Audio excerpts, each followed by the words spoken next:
now present George Edwards in Frankenstein.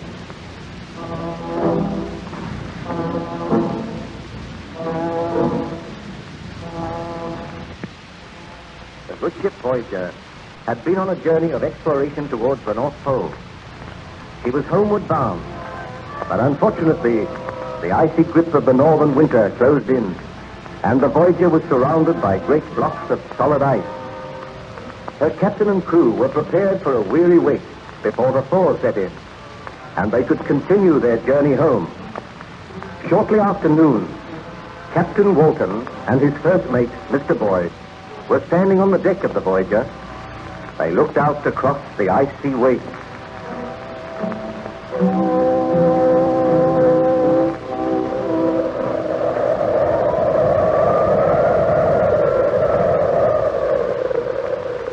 Well, Mr. Boyd, I think we will be here for quite a considerable time yet. There's no sign of the thaw setting in. The trouble is to keep the crew occupied, Captain, and they're beginning to grumble a good deal already. Well, give them as much work as you can. After all, we were prepared for something like this. We have ample supplies of provisions. I will take all responsibility for my men. I can promise you that they will all return safely to England. My eyes are stinging. What ails you, Mr. Boyd? Look there. Coming across the ice. A man. Are all the crew accounted for, Mr. Boyd? No one has left the vessel, sir. Approaches the side of the vessel. Ahoy there! The ship here. No, I must be dreaming. This is another signal of my tortured brain. I can assure you this is a ship. Give orders for the strangers to be helped aboard, Mr. Boyd. Aye, aye, sir. What ship is this? Whither are you bound? My men are telling to help you aboard now, sir. Bring him up that rope ladder. Steady there. Stranger appears to speak good English. Yeah? I wonder where he came from. I can't understand it. A man wandering about all alone out here. The wind and the snow is howling about. And they're bringing him aboard now, sir. Who is the captain of this vessel? I am the captain. My name is Walton. I fear there is this vessel bound. We have been on a voyage of exploration towards the North Pole. We commenced our journey homeward. The ice closed in on us. We are staying here until the thaw sets in. May I crave your hospitality and shelter? Most certainly, sir. May I ask your name? Victor Baron Frankenstein. I am ill and weak. Careful, he will fall. All right, sir, I have him. I must express my sorrow for the trouble I am causing you, Captain. But I am seeking shelter. Then my quest must go on. I must always go on.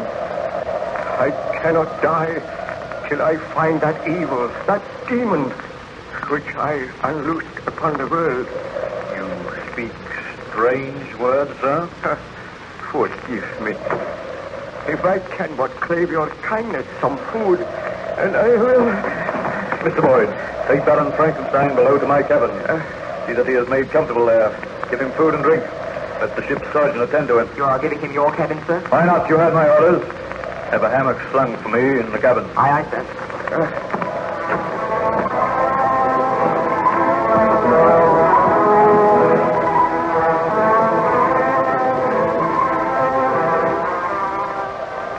Well, Mr. Boyd, how does the stranger progress? We put him to bed, sir. He slept for quite a long time. He seems better now, but I think his mind is rambling. Why do you say that? Well, ever and anon he speaks of some demon, some fearful monster.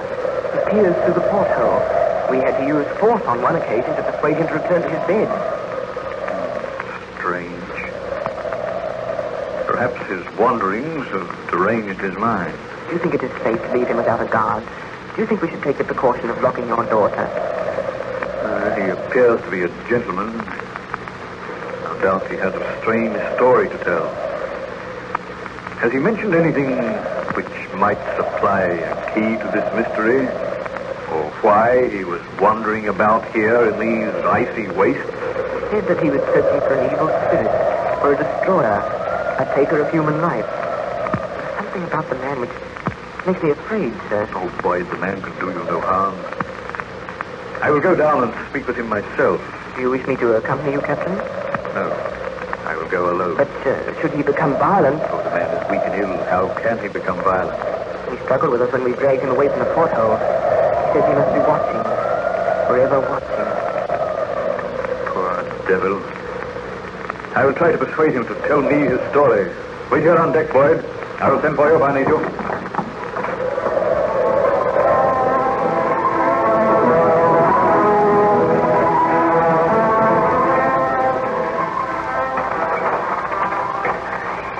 Pardon my intrusion, Baron Frankenstein. I came to inquire after your health.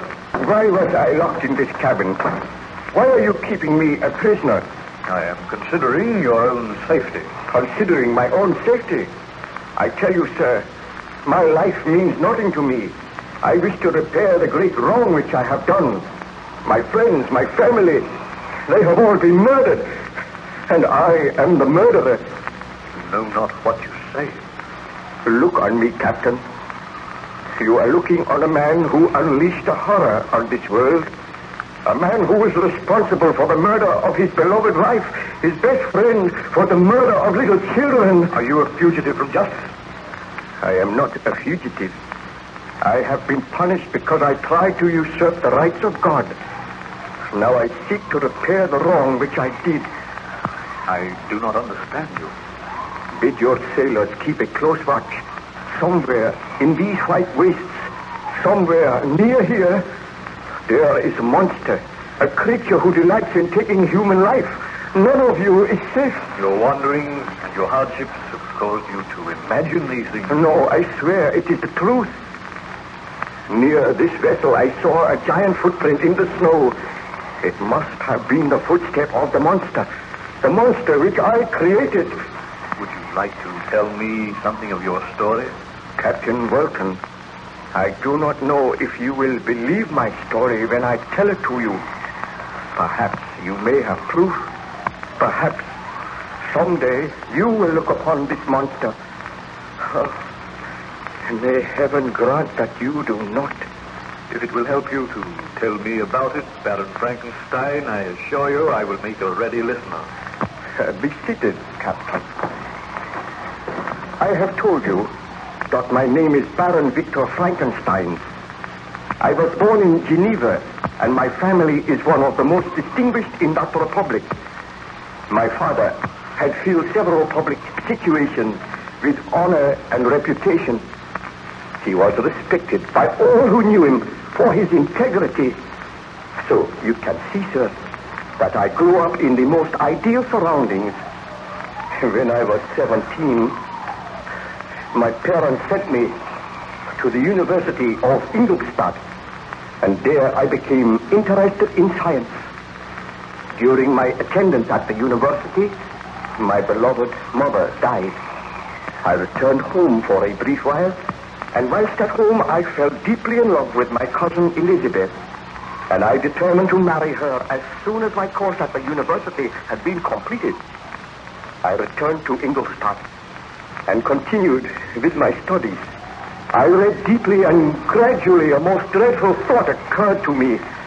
From my readings and my studies, I realized that it would be possible for man to create man.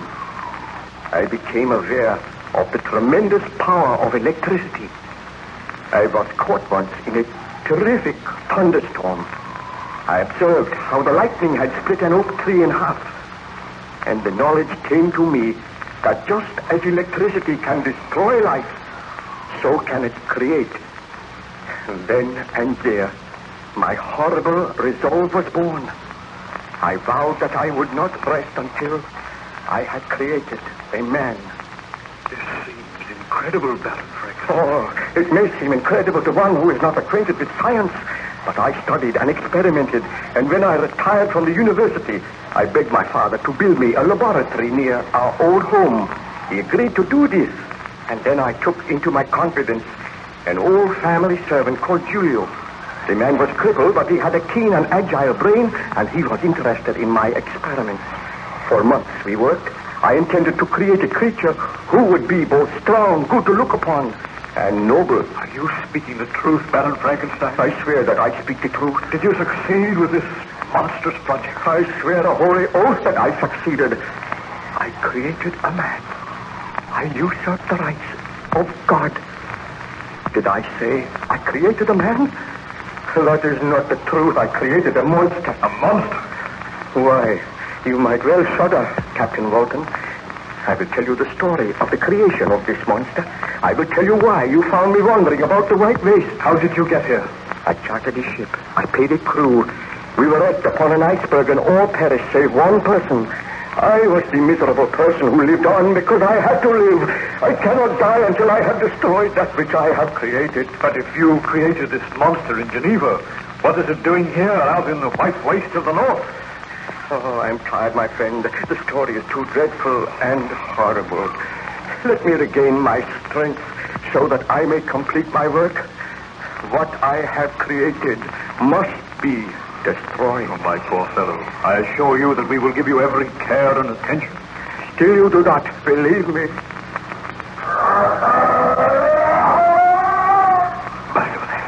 What was that?